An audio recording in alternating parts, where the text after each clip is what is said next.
Hello there, I'm Scotty, you're not, and we're finally taking a look at High School Musical. I want to look at these three films for a while now. I mean, I did the Camp Rock movies and the Teen Beach movies for summer last year. And I told myself I wanted to do these when the school year was coming around, or more appropriately, I could have done them. It would have been this. I would have done January, because that's where this takes place, after the winter break. The second one during the summertime, like June, when the summer break happens. And then the third one would be the senior year. Probably in the fourth quarter of senior year. So, but never mind that, because we are here to talk about High School Musical, a movie that came out in 2006, the year I graduated. It came out in January of that year, and it changed the Disney Channel original movie formula. You don't believe me? Look at how many of Disney Channel original movies were musicals before this, and how many that came after this were musicals. Look at this. Camp Rock. Right? You had two of these that were original movies. The other one was in the theaters, right? And you had Camp Rock, Teen Beach Movie, there's Lemonade Mouth, there was a few, right? Starstruck wasn't really a musical, but it had a musical element to it as there were songs playing. And one of the stars did sing songs, at least his character did. And the first Camp Rock wasn't inherently a musical. They did sing songs, and it was more diegetic to the story, whereas the second one was just a straight up musical. This was directed by Kenny Ortega, who also did Newsies and Hocus Pocus. Yes, among others, but those are the ones I know him for. And, And of course, it stars Zac Efron, who became Heartthrob Boy at this point, right? Once this came out, he was the Heartthrob, you know. And now he is busted up chin guy. You see his chin? Something happened with his chin. It's like, it's like someone put a clay on his chin and it stuck. Like if someone, it looks like as if someone was dressing up to be Jay Leno and put the fake chin on and forgot to take it off. That's what it looks like. I mean, I don't know what happened to his face. Something. He was Hunk Boy. And then there's Vanessa Hudgens, who became popular after this as well. And then you had Ashley Tisdale, who was in The Sweet Life of Zack and Cody before this. And Lucas Grabeel, who was in Halloween Town High and ended up being in Return to Halloween Town. He became the love interest out of nowhere. And then there was another one, Alyssa Rulin, I think, who was the love interest for Dylan in Halloween Town High. And then she ended up in this. So she was also in Urban Legends Bloody Mary, which came out before High School Musical. I believe it's 2005, I think. But yes, and when you look at the story of High School Musical, it's Grease. It's Grease, set in 2006, and not as mean-spirited as Grease. Think about it. Grease, if you go back and watch Grease, it's a classic film, don't get me wrong. But it's mean-spirited. Think about it. This is Disney, so they're not going to be like that, but classic boy meets girl off of school at some kind of vacation, and then boy finds out the girl is now going to his school, but he has an image to uphold, right? And here, it's kind of like that, where he has an image, but unlike Danny Zuko, he's not a dick and trying to uphold that image. He wants to kind of try to shuffle both. He wants to be friends with this girl. He wants to be friends with his friends. He doesn't push one away because he's so used to one image. It works better here. What doesn't work? Mixing two voices? Yeah, so apparently when they wrote the song for this, they wrote it for a tenor. Zac Efron is a baritone and couldn't hold the notes. So, his voice is mixed with Drew Seeley, and it is jarring when it changes. There's only 2 songs that it happens, but if you go into this knowing that that's not his voice, that it's someone else's voice singing, it doesn't work. You're pulled out of the performance because you're sitting there going, you hear it's your ear is going, that's not his voice, that's not his voice, that's not his voice, and it's jarring. It's worse when they mix it. And the start of something new and breaking free, it starts with Efron and then it switches to Seeley, and it doesn't work at all. Actually, it's also in get your head in the game, because when he goes, should I just wait for it? I gotta shake this. That's Efron's voice when he says that part. But yeah, so if you know Grease, you know how it works. The girl comes in to start shaking things up, only it's a little bit more than that. So it's a New Year's Eve party thing for the kids, or young adults as they say. And Troy and Gabriella are randomly chosen by a spotlight to sing together. And a part of me sitting here watching this, because of all the content we have now, it makes me think, what if they did a 4th film where it's revealed that somebody traveled back in time and put the spotlights on them on purpose to set them up to start this whole thing? I don't know. My mind wanders. The one thing I do like, though, is that they don't try to romanticize this. They're just friends who kind of want to sing. There's no romance to it until the very end, and that works for it. If it was like, oh, you met, and no, they didn't meet and have a romance thing like in Grease. They just met, they sang together, they exchanged phone numbers, and then, yeah, so they go to school, and they find out that they're going to the same school. Now, Troy starts this whole thing by sending her a text, and her phone goes off. Now, he knows Miss Darbus, who is the drama teacher. Why is there a drama class? Is this supposed to be like... I never had a drama class in my high school. There's English, music, maybe music class, but they wouldn't all be in music class. I don't understand it. What is she supposed to be teaching? I never had a drama class in my entire freaking life. Not at all. I don't know why there's a drama class here, but apparently there is. But she's all freaky about cell phones. And, Troy would know this. People get their phones taken away. Why doesn't he put his phone in his pocket? You know what I mean? Because, she's looking the other way, he could just stick in his pocket. But no, she's looking the other way, she turns around, and he's like this. He's like, oh, Mr. Bolton, I see your phone is involved as well. Detention. By the way, she's also giving out 15 minutes of detention. What kind of punishment is that? It's usually an hour or 2 hours of detention or something like that. 15 minutes. I do like when the coach shows up, though. The coach is Troy's dad. He shows up. He goes, what? Because they have basketball practice, and he's like, where Troy and Chad? And they tell him, hey, they're at detention. He comes in. He goes, where's my team, Darbus?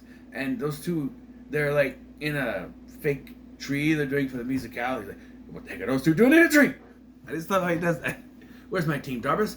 What the heck are those two doing in a tree?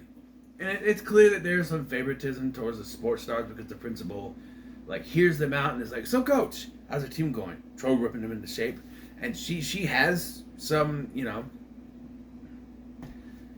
she has some legitimate gripes with that, because they are favored because of the team. We're setting up for the championship basketball game, which is already there. There's no tournament or anything. There's only 2 times we see the championship basketball game, and both times they play the West High Knights. No originality for other teams, but... And there's never any rivalry type thing. You think one of these would have, a rivalry. There's a build to the basketball game, but it's not really important. The basketball game's not important, but there's a build to it. And then, when the third one was coming out, there's this big song and dance number called No Never, and I was like, that's going to be the finale song, because they're going to end with the basketball game again. The basketball is literally the first thing in that movie. Yeah. So, they don't, waste no time on basketball or a team versus team thing. Nothing. There's none of these. Uh, but yeah. And the songs in this are actually pretty cool. I like Get Your Head in the Game. So here's the thing. I bought the CD before I ever saw the movie. I was at Target. I was looking at the CDs. I saw it and I went, whatever, and I bought it. And I listened to the song. So I liked the songs before I ever even saw the movie. And I was like, okay, I should probably watch the movie. And so I bought the DVD. I've had that DVD since 2006. And of course, I was into it. I like musicals. I was born on musicals like Grease and Xanadu and the Mary Poppins and Pete's Dragon and Bedknobs and Broomsticks. Especially Disney musicals. Newsies is another one. I found it on cable, but still,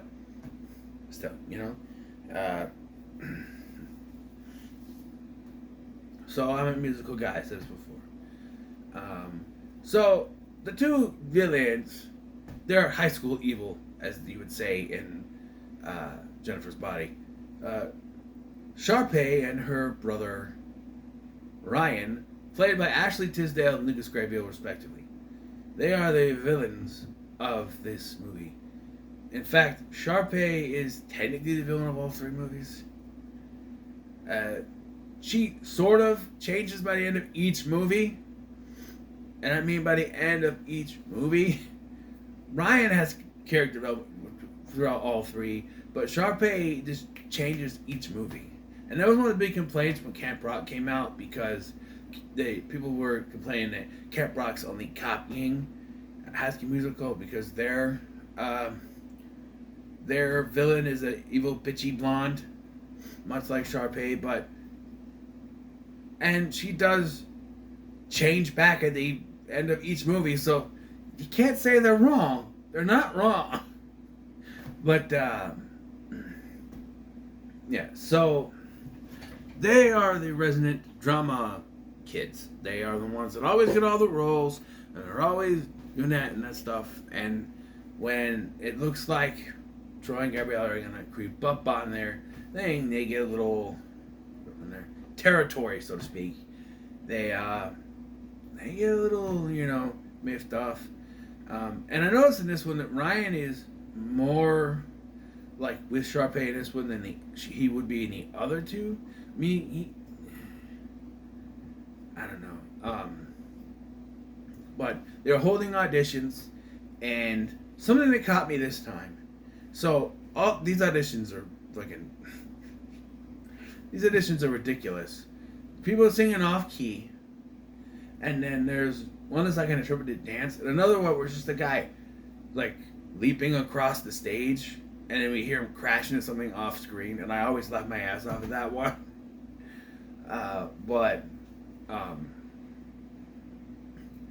But this song is supposed to be slow. But when it's time for Ryan and Sharpay, they're like, we had our personal pianist or whatever do an arrangement, and so it's more upbeat.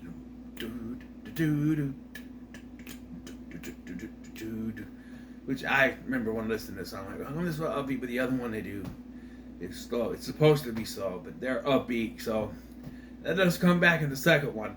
And it is more of a Sharpay thing than it is Ryan. And you can tell that Sharpay is more of the leader and Ryan's just sort of there. By the way, they're auditioning for the lead roles of Arnold and Minnie. By the way, we never see the musical. It's all just auditions for it. We never see the musical at all. Even in the second film, we think, okay, so we start with the musical. No, end of school. That's it. We'll get to that, but no, we don't get to see the High School Musical in a movie called High School Musical, because the play on that is that it's a movie, it's set in high school, and it's a musical, so High School Musical. But yeah, so a brother and sister are auditioning for Arnold and Minnie, who are love interests in the play. Does anyone not see how wrong that is? And Darvish is just gonna let them do it. And my whole thing is sitting there going, why is she letting them audition to be love interest?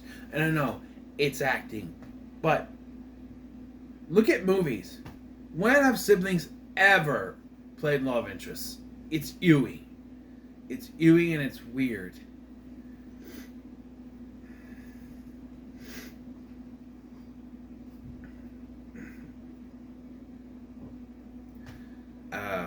But yeah, so they audition, but Troy and Gabrielle are a little hesitant, and Darbus is strict on her rules about auditioning and stuff.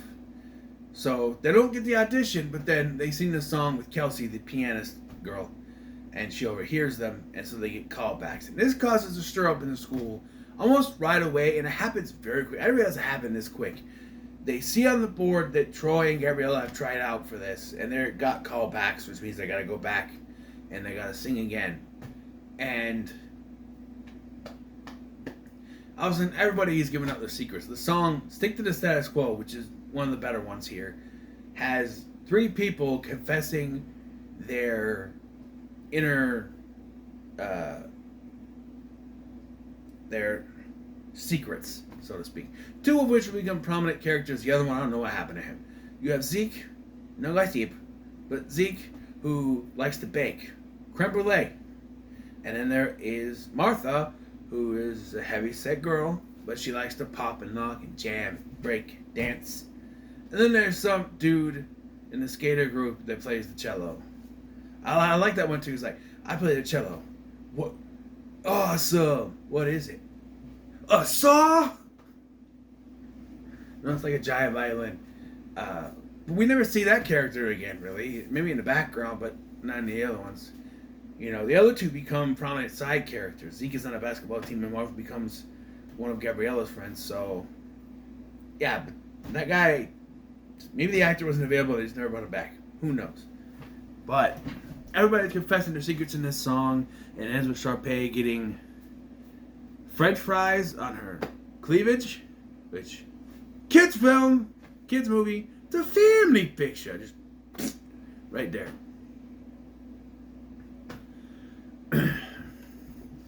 But yeah,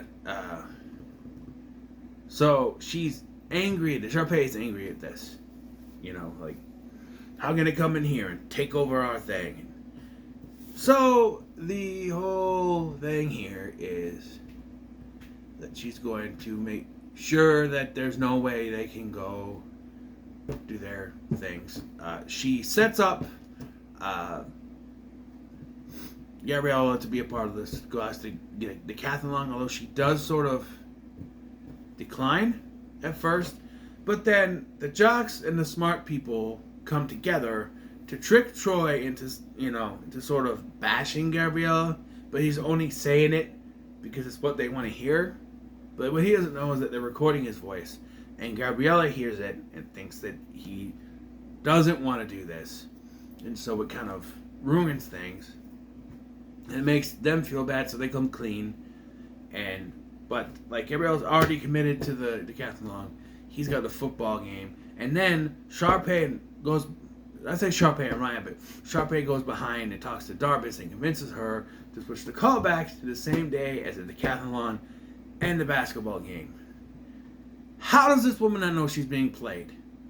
Then again, something I thought of was she does this to get to see how dedicated they are to doing this performance. And so they start the basketball game in a decathlon, and then the scoreboard goes all crazy, and so they evacuate the place because they think there's going to be a fire, and then there's a chemical overflow. So they evacuate, and then they all end up going to the auditorium. But during this, though, it's a kind of a montage because Sharpay and Ryan are doing their bop to the top performance thing, which, by the way, there's an episode of The Sweet Life of Zach and Cody where they're doing auditions to do High School Musical for their high school, and Maddie, who's played by Ashley Tisdale, wants to try out for Sharpay, but London gets the role because they say that Maddie is nothing like Sharpay. But in fact, she looks just like her. And maybe that's why this role works so well, because she's playing such a nice girl on there, and now she's playing sort of a villainous role here. Stupid fly. Crawling on my sink. I'm gonna kill it! It flew away before it even landed. But, so because of this, they all end up in the auditorium. And I like this where it's like, no, you're too late. And then the kids come in and Sharpay's like, oh, we'd be glad to do it again for our fellow students, Miss Darbus. I'm like, your plan, this goes against your plan. Right? And then Darbus is like, well, I guess, why not? You know. Oh, you don't have a pianist because Kelsey ran off, and she comes back. Pianist here, Miss Darbus. Now that's, and she like says some bad words to Sharpay or whatever. She's like, throws it back in her face. Now that's showbiz. So they perform the song Breaking Free, and again, much like with Star of Something New, it starts with Zac Efron and it changes to Drew Seeley, and you can tell that. And then you're listening to this and you go, that's not his voice. It doesn't work, especially when you know from the sequels what his voice sounds like, because they did those songs for his pitch. So his key, whatever you want to call it. But clearly they must have wrote the songs here for this one before they cast, which is kind of stupid. You kind of want to have your cast first before you write the songs. Although I know you need to have someone sing some songs, but I'm just saying. You need to know what the range your cast is. And you cast someone who sings baritone for a song that is for a tenor. So you bring in Drew Seeley. And they even did a concert special thing. They did a concert. They did a whole tour. And they even had a DVD, concert DVD. And Drew Seeley did those parts. I was like, well, where's Zac Efron? Where's Zac Efron? And now you know. If you didn't know before, now you do. He didn't actually sing all the parts. So, no. But, yeah, so they do their performance, and we go back to the basketball game, and the Wildcats win. That's what they're called. And then we get the We're All in This Together song. And then there's a post-credit thing where Sharpay shows up, and it's all over Zeke because he baked the cookies for her, and she loves the cookies. That goes nowhere. Not brought up in the next one. Although, I think there is like one shot towards the end of that movie where they're kind of holding hands because they coupled the people together. But by the third one, that's just not a thing anymore. I don't know what they were trying to do with relationships in this. Like I said, they don't even hint at a romance between Troy and Gabriella until the very end. We're all both happy that they wanted, like, and then someone breaks them up, right? And then they do like that. Chad asks out Taylor, which I didn't mention either of them. But Chad is Troy's best friend. Taylor becomes Gabriella's best friend, you know, but. Yeah, I'm gonna say this movie is pretty good. It's like I said, the music is jarring, but it's fun to go back and watch this, especially when you look at the time. 2006, I was in high school. I graduated that year, so I'm like, yeah, this was high school for me. Maybe not as bright and colorful as this school is. I mean, but yeah, it's a fun movie to go back and watch. So. As you know, we will be continuing these next for High School Musical 2. So what are your thoughts on High School Musical? Thank you for watching. Let me know in the comments below. Thank you for watching. I've been Scotty, and I'll see you in the next one.